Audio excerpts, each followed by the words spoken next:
Очни минь хоолой Агитка монгор уймдан гангана Адагнутни сормошиг деви Агдакта демур шогор боцна Амрагни Аяны шоуд дугаараа монголчуудын сэтгэл зүрхэнд хоногшсон дуучин Төмөр хэрцгийгээр амиа алдсан юм. Түүний товч намтар болоод аимшигтай гэмт хэргийн талаар дэлгэгдсэн мэдээллүүдийг хүргэхээр бэлтгэлээ.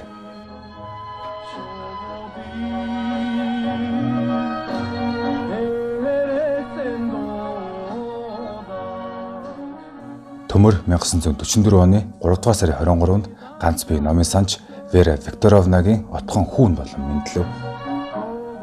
Вера Викторовны хорлоод Монголын үндэсний номын санг үүсгэн байгуулагчдын нэг судар бичгийн хүрээлэнд Жамсрангийн Цэвэний нарийн бичгээр ажиллаж байсан. Түүний нөхөр Чулуун гэрлийн хорлоод нь барга ястай хүн. Монголчуудын сайн мэдэх түүхт зураг болох тайж нацаг доржийн банкет зураг дээр Төмөрийн аав Ч хорлоод Вера Викторовна хоёр оролцож даш доржийн нацаг доржийн хамт нэг ширээнд сун зураг татуулсан байдаг. Тэр банкетанд оролцсон бүх хүмүүс хэлмэгдсэн байдаг.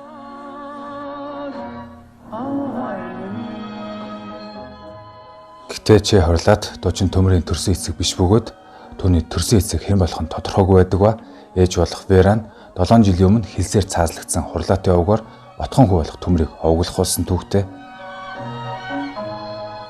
Чулуун гэрлийн хурлаат нь 1920 онд Америкийн нэгдсэн улсад дээд боловсрол эзэмшсэн анхны Монгол иргэн бөгөөд Америкийн Фордын үйлдвэрт ажиллаж байсан бас анхны Монгол инженер.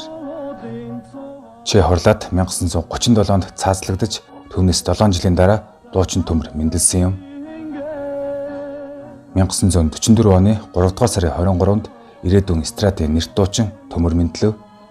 Төмөр хэмээх монгол нэртэй Европ төрхтэй хүүгийн хүүхэд нас одоогийн Оросын холбооны улсын элчингийн буурин дээр хуучнаар Хүрээлэнгийн хэмээх дан цагаан байранд өнгөрсөн. Тэрээр 1962 онд Москвагийн олон улсын харилцааны дээд сургуулийн эдийн засгийн факультетэд элсэж Монгол оюутан залуусын хамтаар Хурагчин нэртэй хамтлаг байгуулж өөрөө гослол дуучин болсон гэдэг. Гоёдэ гадааддууд болж залуусыг твист бүжиглүүлж байсан анхны Монгол хамтлаг юм. Гэвч түүний энэ бүхэн удаан үргэлжлэгээ бөгөөд залуу насны ямаг цөсөөс шалтгаалж сургуулиасаа хөөгдөн эх орондоо иргэн ирээд барилгачдын соёлын ордны жаз хөгжмийн хамтлагт бөмбөр тоглож байгаад урлагийн анд Зундуй хангалттай хамт 1968 онд Аяны шоуд дугаа зохиосон.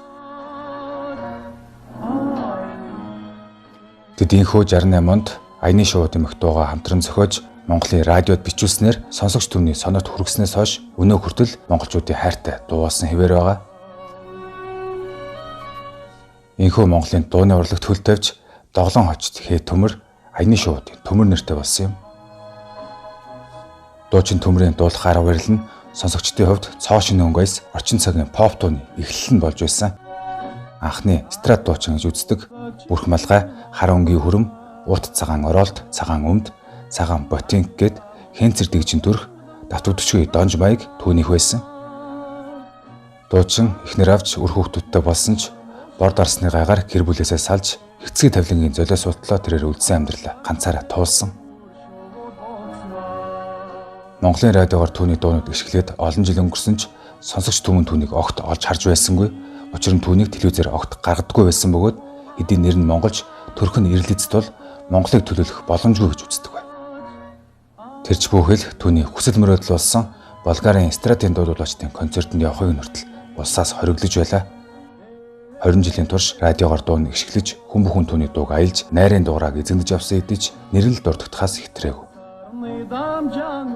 Харин Улсын филармоны даргаар ажиллаж байсан Дэ Ухна 1989 онд эстрадын Ахмад дуучдын концертыг санаачилж соёлын төвөргөнд тоглох уг концертын бүрэлдэхүүнд Төмрийг оролцохыг урьсан нь түүнийг сонсогч түмэнтэйгээ нүүр учрах боломжийг авах болгосон.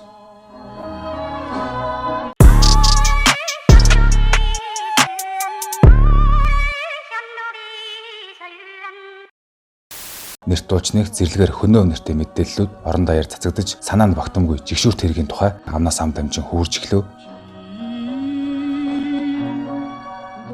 Түүний хөнөөгдсөний дараагаар бэлгийн гаж зуршилтай хүчирхийлэгч ижил хүйстэн гэх мэтээр чихтэлсэж эцэст нь энэ бүхэнд уншигчид итгэж байсан юм. Нэр алдар нь өдрөөс өдөрт үгүй болсон ч түүний дуу мөр зэрэгцэн ишгэлсээр байлаа. Нэр хүнд нь үгүй болсон ч нэрт дуучныг ард түмэн мартаж үгүйсгэлгүй. Зууны манлай эстрадын дуучнаар дуу нэгтээ түүнийг эцэст нь хүлээн зөвшөөрч домог болгон мөнхөлсөн билээ. Нарт тэнгэрийн доор сарнаа цэцэг, үдэлтийн дуу, хайрын их шиг бидний дуулах дуртай дуу гэд түүний дуусан дуунууд өнгөрсөн үед ч одоо ч ишгэлсээр байна. Түүний энэ хэрэг Монголд гарч байсан дуйлан тэргүүдийн нэг юм.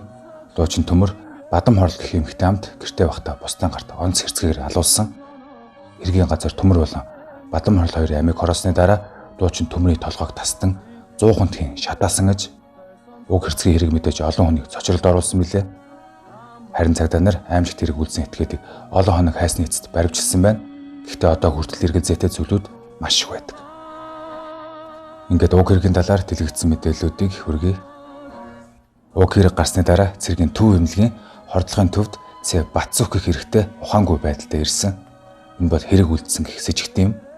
Тэрээр ухаангүй ирэх үедээ амнда Төмөр хогч нь би Төмрийг алчсан гэж давтан хэлж байсан гэж.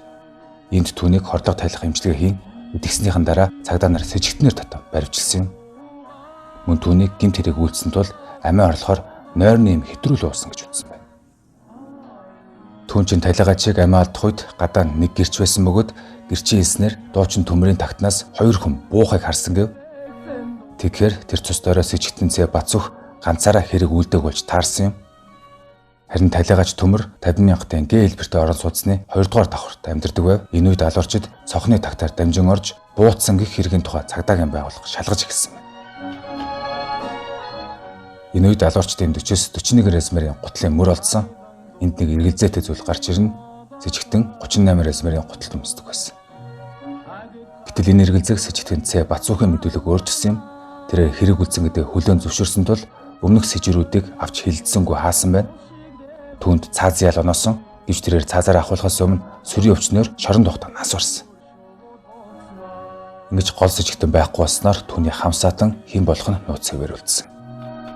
Сэжигтэн Цэ Батцүх мөрдөгчдөд нэгэн удаа ийм мэдүүлсэн арьсаа хуулсан хонь хидэд хараагаад ундаг гэхэд юун хонь болоод явчихгүй хэмээн түүнээс лавлахад би сэлэнгэд нэг айлын 20 тоныг нядалж арьсыг нь авсан. Ганцаараа явсан тул хурдан амжуулахын тулд зарим нэг хоныг үхэж амжаагүй байхад нь арьсыг нь авсан. Үзүүний арьсыг нь огтлж байгаад татчихдаг. Арьсаа хуулсан хонь хидэд хараагаад ундаг гэж мэдүүлсэн. Сэлэнгэд үнэхээр ийм хэрэг гарсныг цагдаагийнхан дараа тогтоосон. Үнээс үзэхэд тэрээр харгас нэгэн байсан гэж. Төмрийн хэрэг дээр ажиллаж байсан цагдаа нар хэргийн газрын тухай хэлэхдээ нүд халтрамзуул эрэгтэй эмэгтэй хүний цогцос байсан. Эрэгтэйхэн цогцос толгоогүй. Тэр байр цусаар будагдсан. Мөн талигач эмэгтэй алуурчинтай тэмцэлсэн байж болцсохгүй түүний гарт хүний үс байсан гэж ярьсан. Дуучин Төмөр хамт байсан эмэгтэйтэйгээ зэрлэгээр алуулсан хэрэг гарсан тухай мэдээллийг цагдаагийнхан маргааш өглөө нь авсан. Хэргийн газар хамгийн анх орсон хүн бол Шинжээч байв. Толгойгүй цогцос бой хийсэн мэт аимшигтэй дүр зураг хүний цусны үнэрт дотор нь эвгүрхсэн тэрээр хэргийн газараас удалгүй гарч явсан. Түүний оронд өөр Шинжээч авчран үйлчлэгийг дахин эхэлсэн байна. Хэргийн газар сүлд орсон Шинжээч хэнийх нь үл мэдэгдэх улмруудыг бэхжүүлэн авсан байдаг. Цагдаагийн ерөнхий газрын хэрэг үн цагдаагийн дараагалсан Хурандаа Зэ Түр мандах 2014 онд өдрийн сонины сэтгүүлч Хүрлбаатар төгсөн ярилцлаганда дуучин Төмрийг онц хэрцгээгээр хөнөөсөн хэрэг илэрсэн үү гэвэл илэрсэн. Батцүх гэдэг залуу хэргийг үйлсэн гэдгээ баримттайгаар тогтоогдсон. 3 шатны шүүхээр орж хэрэг нь таслагдаж хэрэгтэн ял авсан гэж үүнийг илэрсэн гэж одоо хүртэл үзэхгүй байгаа. Энэ нь магадгүй хуулийн цорхойтой холбоотой байж мэдэх юм. Хуульчид энэ хэрэг дээр маргаантай ханддаг хэмээн өгүүлсэн байдаг. Гэтэл 2017 онд өмгөөлөгч Нямжавын Батбаяр Зиндаа цэгийн сайтын сэтгүүлч Ис ууган байр төгсөн ярилцлагад нэрт дуучин Төмрийн толгойг тастаад 100 хийсэн хэрэг нэг хэсэг шууган болж байв. Үүнийг би өмгөөлж байлаа. Энэ хэргийн эзэн тогтоогдоогүй Цэ Батцүх гэдэг залууд хэргийг нь тохот хаасан. Уг нь дээч өөх дээд хэмжээ өгсөн ялыг хүчингүй болгоод байтал залуу маань ганц удагт нас барсан. Тэгэд хэрэг эзэнгүй болохоор нь тохот хаажчихсан юм. Хэргийн газрын гутлын мөр хятад архины шилэн дээрээс холдсон хурууныхээ тэгэд мөн алагдсан Бадам Хорл гих Төмрийн найз хүүхэн хүний ус зулгаагаад өнгөрчихсөн байдаг. Энэ бүх нотлох баримт нь Цэ Батцүхийг биш Бадам Хорлынх ч биш. Тэгэхээр тэнд өөр хүмүүс байсан байгааз хэрэг тохоосон нөхөр маань сэтгцэн эмэгтэй гэмэр хүн байсан болохоор л тохоод хайсан гэжээ. Энэ хэргийн араас маш олон цуу яриа тархсны дотор түүнтэй бэлгийн харилцаатай байсан ижил хүүстэн залуу хардталтын улмаас гэрлэх гэж байсан эмэгтэйг хамт зэрлэгээр хөнөөсөн их таамаг. Энэ талаар дуучин Төмөр эгч Карма өөрийн бодлоо хуваалцсан байдаг. Манай Төмөр гол төлөв эмэгтэйчүүдийн хийж чаддаг олон ажлыг гартаа оруулсан хүн, хоол унд сайтай, гэр орноо угаах цэвэрлэх, гангаж хэнцэрлэх нь надаас дээр, тэгээд нэхмэл, хатгамал хийдэг, бас нэг тийм хитрхи цэмцгэр, аашархуу, сэтгэл нь хөдлөхөөрөө гараа нэг маягтай хөдлөгдөг зэрэг нь түүнийг хүмүүст эмэгтэй шинжтэй хараалдаг байсан ч байж магадгүй. Би дүүгээ мэдлгүй яах вэ? Төмөр ижил түүснээ сонирхох ямар ч туршлага бүхэл хандлага огтхон байхгүй эхнэрээсээ салаад ганцаараа 20 жил амьдарсан болохоор хүмүүст буруу тамга гаргах сэтэл болсон байх. Одоо л нэг сэтгэл нийцсэн хүнтэй таарлаа. Бадмаатайгаа гэрлэнэгээд ярьж байсан хүн шүтээ хэмээн их чинь ярьсан байгаа. Дуучин Төмөрийн гэрээс бас нэгэн үл мэдэх гутлын олны мөр олдсон нь хэргийн газарт анх орсон цагдаагийнх байсан гэж шинжээчд дараа нь үзсэн байдаг. Гэсэн ч цорын ганц гэрч тэдний тагтнаас 2 хүн бууж байхыг харсан байна. Хэргийн гол сэжигтэн шоронд байхдаа тийхүү нас орж хам хэрэгтэн байсан хэсэг нь одоо хүртэл мэддэхгүй бөгөөд хэрвээ байсан бол олдоогүй гэх буюу олон тамаг олны дунд үлдээн хэрэг тэнхүү хаагджээ. 1999 онд зууны мэдээ сонин Монголын радио ММ-гийн уншигч, сонсогч, үзэгчдийн дунд явуулсан санал асуулгад оролцогчдын 63% нь хурлаатын Төмөр агсныг зууны манлай эстрадын дуучнаар нэрлсэн юм. Харин зууны манлай эстрад эмэгтэй дуучнаар Саран туяа шалгарсан бол зууны манлай эстрадын эрэгтэй дуучны номинацид Төмөр агсантай Соёл Эрдэнэ Баяраа, Чингис хааны Жаргал сайхан, Баян Монголын Төмөрбаатар, Харангай Инх манлай, Харангай Лавс сүрэн, дуучин Галхуу, Инээмсгэл хамтлагийн Ган хуяг, Никитоны Бачулуу нарыг өрсөлдүүлж байжээ.